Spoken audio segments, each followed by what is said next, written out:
Գիրք Ծննդոց, գլուխ 47. Եվ Հովսեփն եկավ և պատմեց փարավոնին և ասեց. Իմ հայրն ու եղբայրները և նրանց հոտերն ու արջառները և նրանց բոլոր ունեցածը եկել են Քանանի երկրիցը, և ահա Գեսեմի երկրումն են։ Եվ իր եղբայրների միջից 5 մարդ առավ, և նրանց փարավոնի առաջին ներկայացրեց։ Եվ փարավոնն ասեց նրա եղբայրներին. Ի՞նչ է ձեր գործը։ Եվ նրանք փարավոնին ասեցին. Քո ծառաները հովիվներ ենք, մենք էլ մեր հայրերն էլ։ Նաև ասեցին փարավոնին. եկել ենք այս երկրումը պանդխտանալու, որովհետև քո ծառաների հոտերի համար արոտ չկա։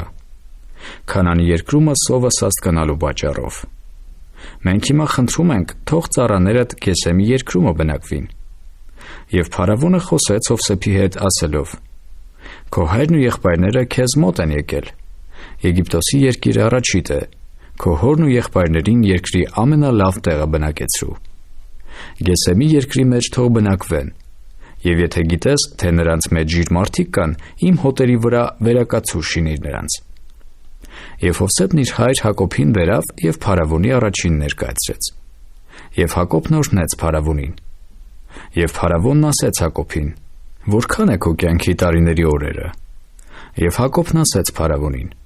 Իմ պանդխտության տարիների օրերը 130 տարի են։ Իմ կյանքի տարիների օրերը քիչ և ցավով եղան, և չեն հասնի իմ հայրերի կյանքի տարիների օրերին իրանց պանդխտության օրերումը։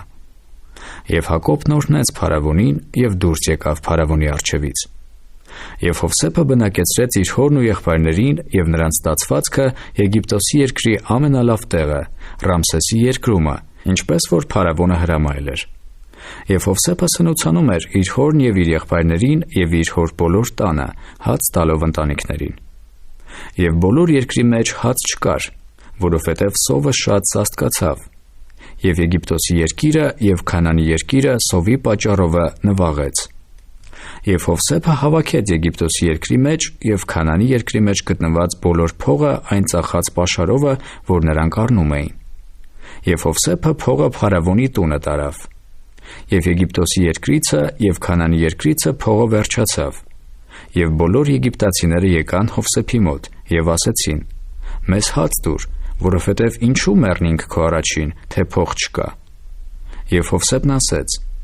Ձեր անասունները բերեք, և ձեր անասունների փոխարեն տամ ձեզ, եթե փող չկա։ Եվ նրանք իրանց անասունները Հովսեփի մոտ բերին։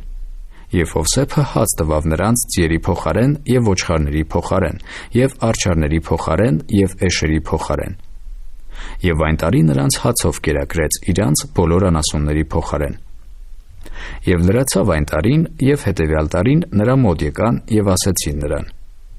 Մենք չենք ծածկի մեր տերիցը, որ փողը վերջացել է, և մեր անասուններն էլ մեր տիրոջը եղան, էլ մի բան չմնաց մեր տիրոջ առաջին, բացի մեր անձերիցը և մեր երկրիցը։ Ինչու համար քո աչքի առաջին մեռնինք, մենք էլ մեր երկիրն էլ։ Մեզ ու մեր երկիրը հացով ծախու առ, և մենք ու մեր երկիրը փարավոնին ծառաներ լինենք, և սերմ տուր, որ ապրենք, և չմեռնինք, և երկիրը չանապատանա։ Եվ Հովսեփը բոլոր Եգիպտոսի երկիրը ծախու առավ փարավոնի համար, որովհետև եգիպտացիք ծախում էին ամեն մեկն իր արտը, որովհետև սովը սաստիկ էր նրանց վրա, և երկիրը փարավոնինը եղավ։ Եվ ժողովրդին էլ բերել տվավ քաղաքների մեջ Եգիպտոսի սահմանի մեկ ծայրից մինչև մյուս ծայրը։ Միայն քուրմերի երկիրը ծախու չառավ, որովհետև քուրմերը փարավոնիցը մի որոշված մասն ունեին և ուտում էին իրանց որոշվածը, որ փարավոնը տալիս էր նրանց։ Նրա համար իրանց երկիրը չծախեցին։ Եվ Հովսեփն ասեց ժողովրդին. Ահա այսօր ծախու առիթ ձեզ և ձեր երկիրը փարավոնի համար։ Ահա ձեզ սերմ, և սերմանեցեք երկիրը։ Եվ արդյունքի ժամանակ 5-ից մեկը փարավոնին պիտի տաք, և 4 մասը ձերը պիտի լինի, որ արտի համար սերմ և ձեզ համար և ձեր տան եղողների և ձեր երեխաների համար ուտելիք լինի։ Եվ ասեցին. Մեզ ապրեցրիր, թող մեր տիրոջը առաջին շնորհք գտնենք, և փարավոնին ծառաներ լինենք։ Եվ Հովսեփն այս օրենքը հաստատեց Եգիպտոսի երկրումը մինչև այսօր, որ 5-ից մեկը փարավոնինը լինի, բացի քուրմերի երկրիցը, որ փարավոնինը չեղավ։ Եվ Իսրայելը բնակվում էր Եգիպտոսի երկրում Գեսեմի երկրումը, և այնտեղ կալվածք ստացան, և աճեցին և խիստ շատացան։ Եվ Հակոբը Եգիպտոսի երկրումը 17 տարի ապրեց։ Եվ Հակոբի կյանքի տարիների օրերը 147 տարի եղան։ Եվ Իսրայելի մեռնելու օրերը մոտեցան, եւ կանչեց իր որդի Հովսեփին եւ ասեց նրան. «Եթե հիմա քո առաջին շնորհ գտա, աղաչեմ ձեռքդ իմ երանքի տակը դիր եւ ինձ մարդասիրություն եւ հավատարմություն արա։ Աղաչեմ ինձ Եգիպտոսի մեջ մի թաղիր,